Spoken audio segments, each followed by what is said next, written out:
This is where we belong. Good afternoon and welcome to the We Belong Here podcast, brought to you by the Grinnell Newberg School Foundation. I'm your host, Dan Walker, and today I have two special guests from the Building Our Community Together group. And this is a new group that's kind of formed in light of everything that's changed in the last 4 or 5 weeks with the Grinnell School District, with Davis School being shut down because of physical structural issues. And this group has kind of been going around town talking to different people. And today I have with me Steph Laird and Zach Van Arkel, both Grinnell alumni that have graduated from here and went away and then came back and worked in our community. So these two are going to sit down with us and kind of outline a little bit about what their group is doing to get the word out to citizens of Grinnell. This podcast will be on Monday night and at 7 o'clock as normal, so people will be able to tune in and hear what's going on. But I think it's always important that we talk about who you are and where you came from, which I gave that up a little bit, but let the listeners in your own voices. Steph, you're the lady in the house. We're going to start with you. Why don't you give us a little bio on you and who you are? Sure. So my name's Steph Lair. My maiden name is Allen. I grew up here, born and raised. Went to UNI for college, moved away more times than I should announce, but I always kind of keep coming back. Most recently, my husband and I moved to North Carolina. We went there, we had 2 kids, and kind of just decided that we should come back to Iowa to raise our family. My goal was not to come back to Grinnell and live here, but this is the best decision, honestly, we've made. We had our 3rd kid when we were here. And I'm just so thankful that we have this community for our kids, for us as adults, and just everybody here. We're just really happy that we decided to come back here and live, for sure. And what do you do as working? What do you do? Yes, for work, I am a senior marketing specialist at the hospital. And my husband also works at the hospital as a physical therapist. So we're really happy to be in the community working, serving the people that we see every day. Well, I know that's always been a hot topic. Grinnell needs to keep a hospital, so we're glad that you came back to work at the hospital and stay here. Zach, a little update on yourself? Yeah, so GHS class of 2006. Actually, interestingly, so my senior year was the last year that we played basketball in Steve Kriegel Gymnasium. And I just actually called a buddy yesterday, and I confirmed it with him. His claim to fame was he hit the last three-pointer, varsity men's three-pointer in Steve Kriegel Gymnasium. So that was, as we were like going to our senior year, this new gym and everything was being built, and so that was the last buildings that we had added on to the school. That is like great fun fact. Yeah. Who was it? Can you say who it was? Peter Weir. Oh, that's great. And that's nothing they could take away from you. No. Exactly. It's in stone. I was telling Grace, I think I could walk to the spot because this is going back more story than you need, but so Peter and I, we say we practiced basketball our senior year. You know, we didn't play a lot, but we happened to be up by 20 or something. We had a really good team my senior year, and so Peter and I got to go in at the end of that game, and it was always our goal to like get a point. And so Peter hit this 3 and nothing but net, and that's his claim to fame as a senior basketball player. But anyway, so I grew up here, graduated from high school here in 2006, went to Central College in Pella, and played football there. And then I actually went to graduate school at Iowa State in Ames and got a degree in ag engineering. Moved back to Pella and lived there and worked at Vermeer manufacturing for 3 years basically. And then the opportunity arose for me to come back and farm on the family farm east of town. So I live now with my wife Grace, who actually is a transplant. She's from Virginia originally. She was working with Monsanto at the time and now Bayer. And so she was working at the Monsanto plant east of town. I met her actually at church, at the Methodist Church. And so we got married. We have 2 boys, Henry and Finn. Henry's going to be 6 here in a week or 2, and Finn is 2. And so we live east of town on Farmhand Road. Grace and I live there, and then my parents live just a little bit farther east, closer to Malcolm. So that's my story. Great stories from both of you. You know, it's always interesting to see that, and we talked about this before we went on air, is the Grinnell alumni that come back to Grinnell. And I always think that's probably the greatest story of what makes this community great. And actually, it's going to lead into what we're going to talk about today, because I know that there's many talking points on why is it important that we have a new school? Why is it important that we make it so it's feasible, A, and the part 2 and 3 of that is how we got to do it and make people happy. Because there's always a point where you're going to have a bunch of people happy, but no one, or you're going to have some that aren't going to be happy. And, from my standpoint of sitting here as the moderator, and I say that I really have nothing in the game, but I do, because when I got married, I didn't grow up here. I grew up north. I'm your arch rival of South Tama. But when I came here in 1996 and got married, I actually worked in Grinnell since 90, that once you're here, you'll never leave. I mean, it's a community that it changed our lives, of how we raise our kids up. And, there's so many things here that it all revolves around the school district. It revolves around the teachers, the staff. Everything about Grinnell schools is what made me say I want to stay here. And for the first 18 years of my life, I did not like Grinnell. and you told the story of the Steve Kriegel gym. Well, I graduated high school in '89. I played many games over there on the other side, and I played many football games out the other side. And then I came back after out of college, and I coached football for South Tama for 4 years. That I still remember the old football field. It sits where it is, but they had 5 rows of bleachers for your visitors, and that's it. So now it's like you're walking in the Taj Mahal of what's sitting out there. Yeah. But let's get back to the subject. I get off subject a little bit. The purpose of us today is build our community together group. And as I said earlier in the preface, the group was, how many people are in this group? There's under 10 of us. Probably about like 8 to 10, depending on. And it was really just an organic kind of grouping where we all came together, trying to figure out a way that we could make a difference here locally, and doing what's best for our kids, for our community's future, and for everybody that kind of lives here, was what we were trying to get the message out of. Like, this is the actually what's happening. Here are the facts, as opposed to like what everybody's kind of commenting on Facebook that may be not correct.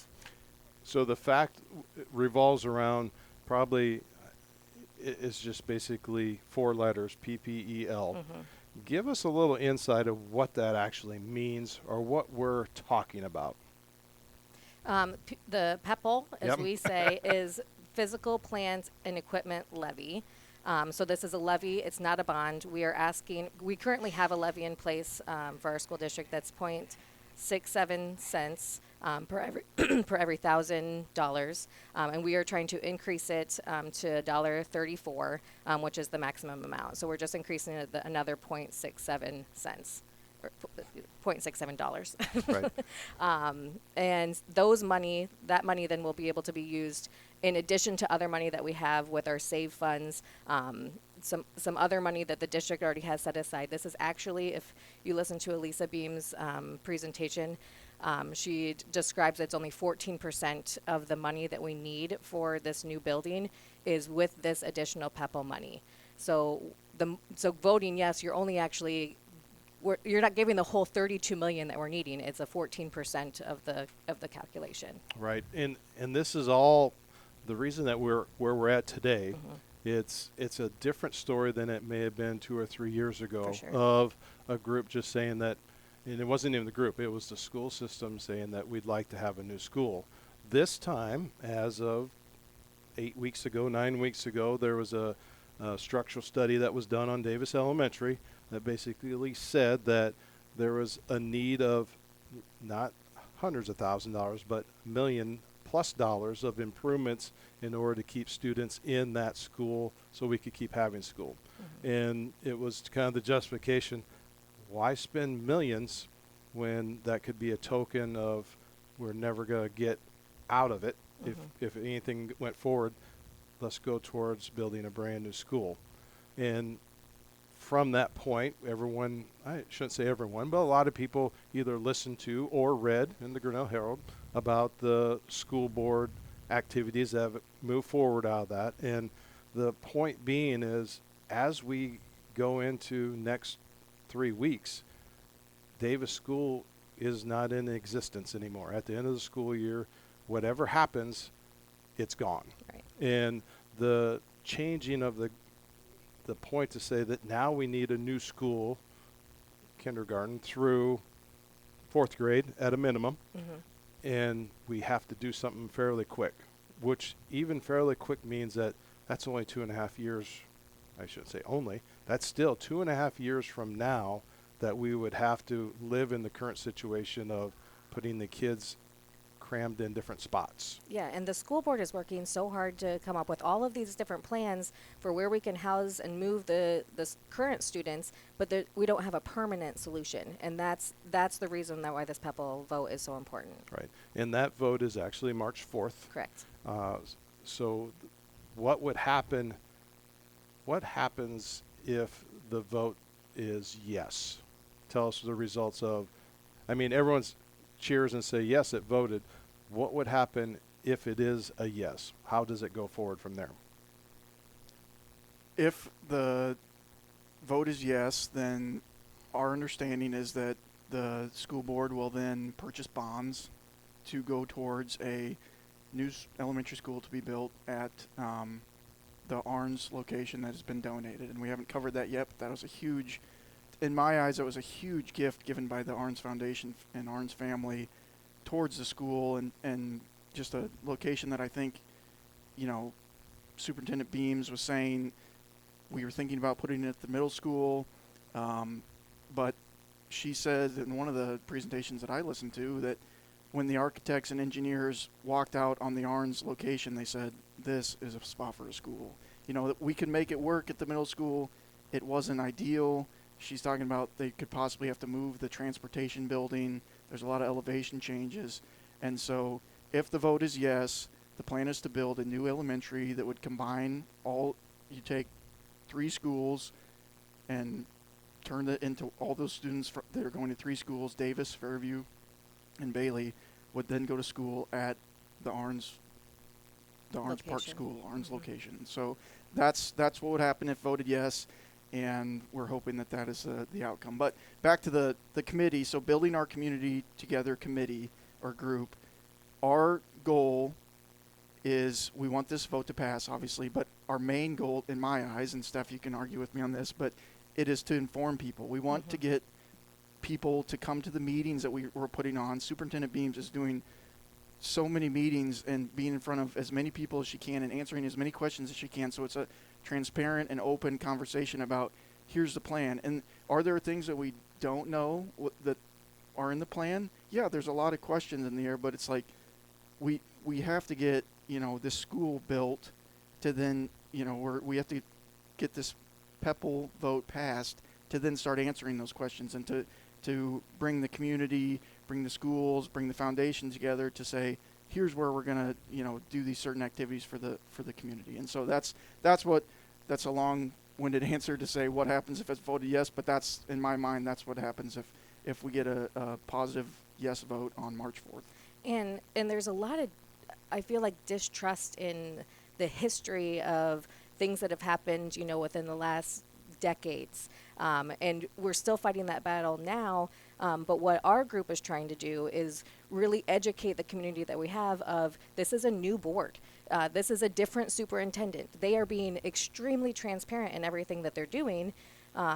And we need people to know that by coming to these meetings so that they can understand what they're voting for and what the future is for us. They're being as transparent as possible, and we just want everybody we want to make sure everybody knows that. Right. So I will throw out one of the questions. So one of the questions that may float around in the Facebook world or just in the community is, our taxes are going to raise so much that we aren't going to be able to live. Your reply and your answer. I know Lisa I can answer that they question. have put some very good calculators out there, Yes. but give us a little insight of people listening maybe for the first time that just says, we can't afford this because our taxes are going nuts. Yeah, so there's a website that has a calculator where you can go out to if you have a residential property. It'll you just type in your assessed value, and it'll give you some other questions, and then it'll tell you literally what you'll pay per year, what your tax increase will be. And so I kind of got involved because as a farmer, there's a lot of pushback a lot of times from the ag community on property tax increase. And so the more that I sit through these presentations, the more I realize, like, and Lisa said it last night at the meeting, this is the path of greatest probability. And that's because the property tax increase is about as minimal as we're going to see. If a general obligation bond was to be voted upon, and she has it in one of her tables, it's almost a $2.30, I think, increase per thousand. And you'll have to fact check me on that, and this is a 0.67 per thousand dollar increase. And so it's, as a property owner, I think this is the least that we can do to pay towards the result of a new school being built. And so I think that's what the school board did and Superintendent Beams did to try to create this path for, the most probable passing of this vote. But like I said, we want people to get out and get informed, and we want everyone, and that's what I've told all the farmers to do, is go get your assessed value, type it in, and think about what's it worth to you. And so, little story that I did with my wife Grace. So the farm ground we own, I did the calculation, and this was with 0.67 per thousand. And so I did the calculation on our house and some farm ground that we own, and I asked Grace, I said, what would it be worth to you, or what would you be willing to pay more in taxes to have a new school for our boys? And yes, our boys are going to directly benefit from this. And she came out with a number that was probably 10 times what it's going to be increased. And so that's what I'm not telling people. People have their different opinions on tax increase, but what I'm saying is do the math and realize what you're going to be paying accurately, and then decide from there. And so it's a little bit confusing with ag land, and sorry I'm getting off on this tangent, but ag land is, we've seen some crazy prices in ag land in the area. What people have to realize is this tax increase is on their assessed value. See, the assessed value of ag land is much lower than what the appraised value of the ag land might be. And so that's kind of where I got involved, is I just want people to be informed on what it is, because people think, we see a farm sell for, just say, $15,000 an acre. The average assessed value of ground in Poweshiek County is something like $1,700 an acre. And so I just want people to know that and look at their assessed value, know what they're working with, and get an accurate number for how much their taxes will increase if this vote passes. And that's why I got involved in this committee. And you can go to GrinnellSchoolVote.com, and that's where you can see the calculator, where you can look up your assessed value of your property on Beacon Schneider and then plug it into the calculator. But I have the research showed that the average house in Grinnell is around like 240,000. And those homeowners are going to pay less than $60 a year for this increase. So that's it's less than $5 a month. So I know that that's still money. It's still an increase, but it is very affordable for having a new school building for the future of our community. Right. And one thing that I found when I went to Beacon, is that a lot of people should look at is most taxes in the last 2 years have actually fell backwards. Yeah. So when I looked at my taxes actually went down $490 than what it was the previous year, just due to land appraisals and everything that changed. Even though everyone talked about how your taxes were going up, my taxes actually went backwards. So when I sit there and figured I was at $121, so I'm still on the good side that it's not as high as it was 2 years ago. So I think it's very important that people do actually look at what their Beacon assessed rate is. And this calculator, and this calculator that's online includes an income tax, I call it the buy down, but it actually decreases it from 0.67 per thousand to like 0.52 or something per thousand. So it is, like I said, it's of the systems, this is one that is going to impact property owners the least.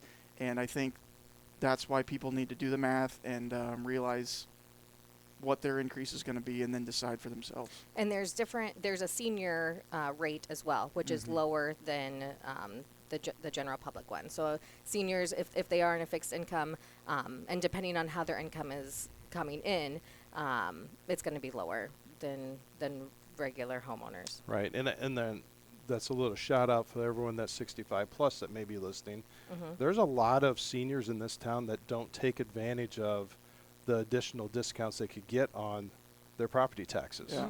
So as I just know a few of them, and they made the comment their taxes would go up, and it's like, well, your taxes actually could be less if you actually apply for the Yeah. senior citizen Yeah. discount Yeah. that they haven't applied for.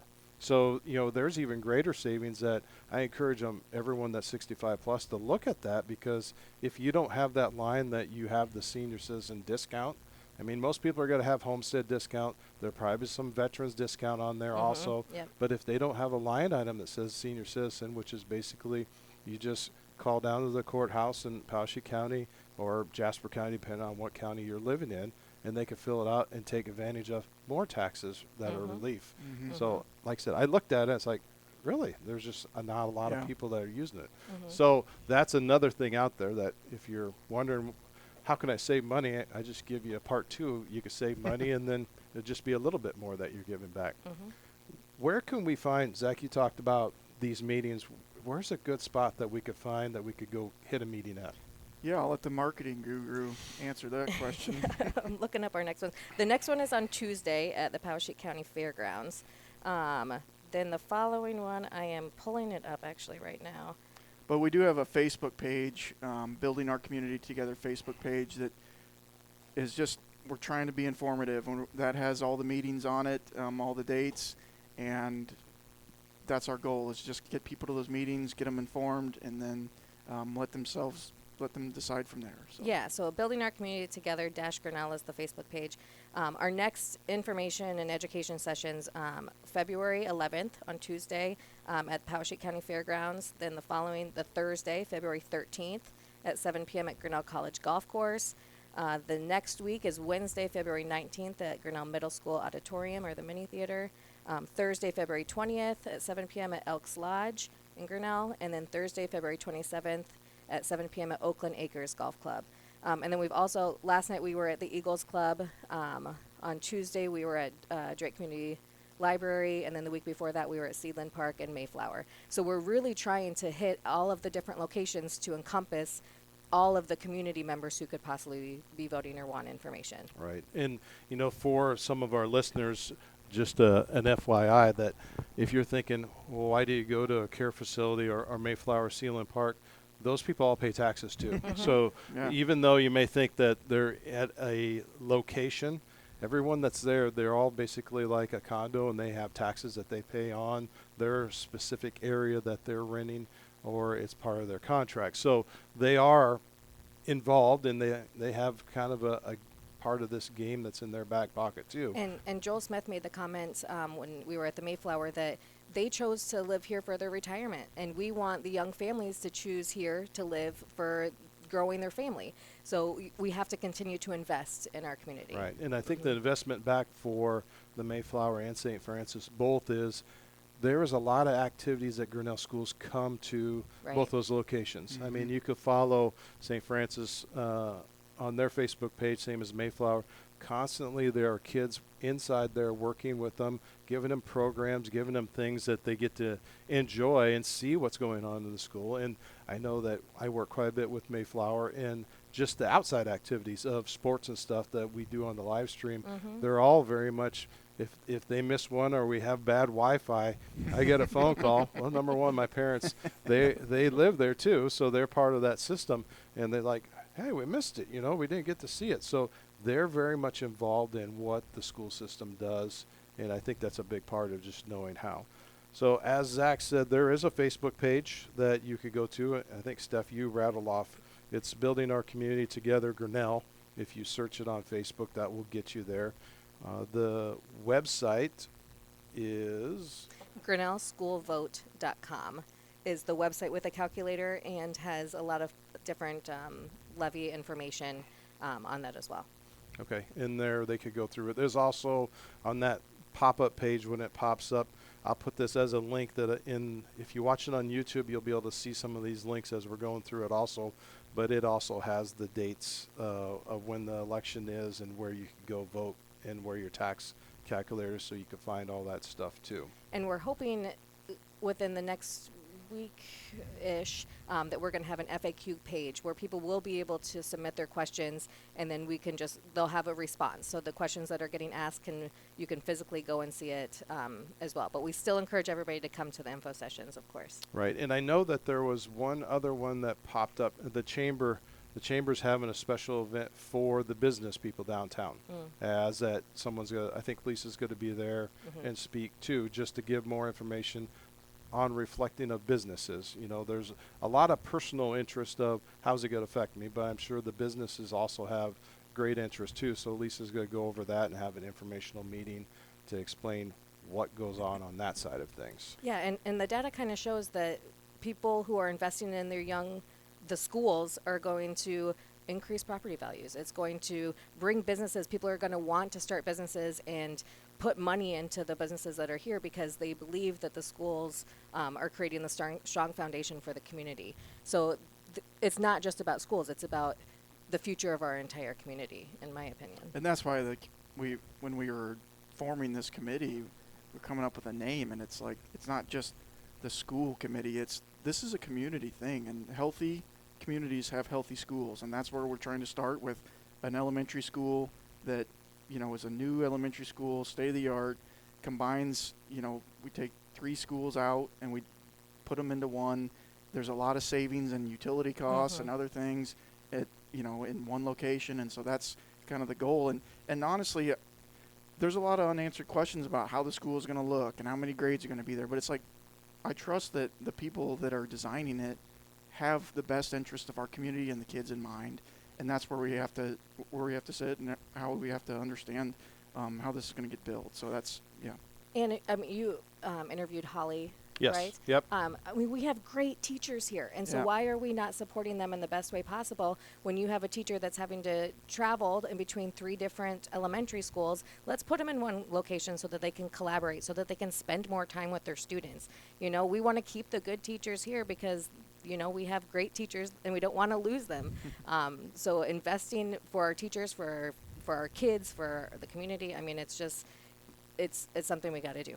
Well, and that was one talking point, you know, after we got off air with Holly, was that her fear is that depending on how we reassemble for the next couple of years of Davis Elementary, that, you know, there's a couple plans of splitting classes up. And she said, you know, at being 3rd grade teacher, that was the first year that all the teachers get to collaborate and all of the students get to see each other. You know, kids walk in the door first time saying, "You go to Grinnell schools?" You know, don't know you. You know, it's just because they've been isolated unless they're in some type of outside activity of being involved in the music program at school or being in sports or what have you. Yeah, they get to see each other in sports, but then there's some kids that aren't involved in any of that stuff. So when they walk into, I never forget this, when my sons went to 3rd grade at Davis, they come home and we have 7 new friends. You know, it's like, no, you haven't. They've been here the whole time. But that's the first time they've seen each other. So, you know, for the people that are thinking about this, you're taking away from the kids of having these kids in 2 different locations. It's not only the teachers that collaborate, is the students bringing them together at a young age and basically enriching their souls of saying, we have friends all over the place. And we don't have only 50 kids in our class. Now we have 100 and, you know, upwards of 108, 109. Our numbers are smaller, but I think if we, as you said, Zach, create something that's inviting for young parents to come to, see a school that is something that is, you know, it doesn't have to be, you know, incredible looking, but the functionality to say that my kid is going to be in a first grade classroom and all the other first graders are going to be in the same hallway, and they could all go out and they're all going to do something together. Same way, you know, in our teaching or education to these kids is that much better too, because you have teachers that collaborate. Right now, it's only on the first Monday of the month that the first grader teachers from both schools come together and actually collaborate. You know, they may talk or send emails, but they don't have that conversation. As Holly told me, the 3rd graders, she said it's just a wonderful life that they could go from classroom, they're in the same wing. If they have a question about, well, this is what we're going to teach next, they know just because they walk across the hallway. And here we have 2 schools. I'm not saying they're being done differently, but they have two different principal that travels back and forth. You know, they have two different admin assistants. They have two different staffs. So bringing things together is basically a win-win, which I think should be set aside and looked at differently as of if it's $60 a year and you want to hold this away from these kids, or $60 a year, which I guarantee there's probably $60 spent somewhere else that is, you could say, oh, I could set that aside that dinner Exactly. once, you know? So those are kind of I think the positive things. And you know, for you two to come, great. I know your committee, like I said, your committee of 10 has been going around and helping with all this. Is there anything else that you'd like to, I mean, we touched on pretty much all of our talking points. I mean, the word that comes up a lot in these meetings and what we kind of talked about in our committee and the original, when I first met Superintendent Beams, it was our son goes to kindergarten at Bailey Park. And when they decided to close Davis, she hosted meetings to say, you know, here's what our plan might be for these kids that are going to these schools. But it's the word that we keep coming back to is trust. And it's, do we trust? I trust that Superintendent Beams has the kids' best interest in mind, as do all the educators, as do the administrators and everyone within the school district. It's not, you know, it's not like they're trying to do something, I guess, nefarious. It's they're trying to do the best for our kids. And so the other part that people aren't trusting is, like, you know, the Arns gift. It's what's going to happen to the amenities from Arns Park. And it's, we have to trust that the community and Arns and the school district will all work together to make our community better. And the more that I think about the name of our committee, it's building our community. And that's where I think that, you know, people have to rely on these elected officials to make these decisions that are the best decisions for the community. And if you have a problem with it, go to those people. And that's a democracy. That's how it works, is people have to talk to the people that they elected to say, this is my view, this is what I'd like in the community, and this is what I'd like in the schools. And so that's what I think how we build trust is we develop those relationships, and that's what our goal has been with these educational sessions and with this whole committee. So Yeah, and I mean, I I remember when Arns Park had their grand opening. I you do know, too, yeah, I was that there, was a yeah. huge thing, and it was so great. And this is just another time when they're truly giving back. I mean, this is Yeah. a huge gift, and Lisa Beams talks about it at the sessions. That her husband called her up saying, Cedar Rapids just bought acres for, I mean, an outrageous 50 acres for like $7 million. Right, and I like mean, that. this is a gift, and there are pieces that need to move. Where is soccer going to get played? We're going to figure that out. Soccer wasn't always played there. Yeah. You know, I remember going to rec programs at what is now Hotel Grinnell. Yeah. Things Yeah. have changed, you know, so Yeah. we just have to adapt, and we just have to trust, like Zach said, that we have elected officials that are working in the best interest. This is a new school board, new superintendent. I mean, we have to trust the people we're choosing to make these decisions for us. And I have no doubt that they're going to make the right decisions, and everybody's going to work together. Everything's going to work out. We just need to get through the March 4th vote, and then those decisions can be discussed. Right. Well, I think you just you skipped on a really brief point there of the value of the gift. And, you know, for the Arns Foundation family, they gifted the land. There was no value on it. But as you said, what land sells for. I work in the Iowa City area quite a bit. And, you know, purchasing, you know, we do land acquisitions and stuff in my line of work. And to do a 3-acre land acquisition, it's about $210,000 an acre. You know, that's ready for stuff. You know, we have up here at Arns Park, we have water, sewer. The city's working with the extra water that may be needed and stuff. But you take that dollar value out of it and say it's zero, and then look at, I mean, just, you want to put a calculator in your head, take $100,000 times 40 acres. Yeah. You Yeah. know, that's not even the value of it. The value is probably a lot more when it's buildable acres, not including everything that's being included with the gift, you know, of the 3 buildings that are going with that. So I think people underestimate when they say, yeah, they just give us land. well, that's an extreme gift that it someday, I hope truly the Arns family gets and foundation gets recognized for, because that is pretty substantial. Agreed. So, It's huge. all right, guys, thank you very much for joining me. This has been informational. Hopefully it wasn't too stressful That's for you great. guys to sit on it. And as I said before we started, you start talking and it just kind of flows. Yeah. And that's what makes these podcasts really a great conversation. So as I'm closing this down, thank you for my guests that are joining me, Steph and Zach. I appreciate taking the time out of your schedule. And my name is Dan Walker, and this is the Grinnell Newburgh School Foundation We Belong Here podcast. And we would look forward to you listening to us on Monday night. Thank you.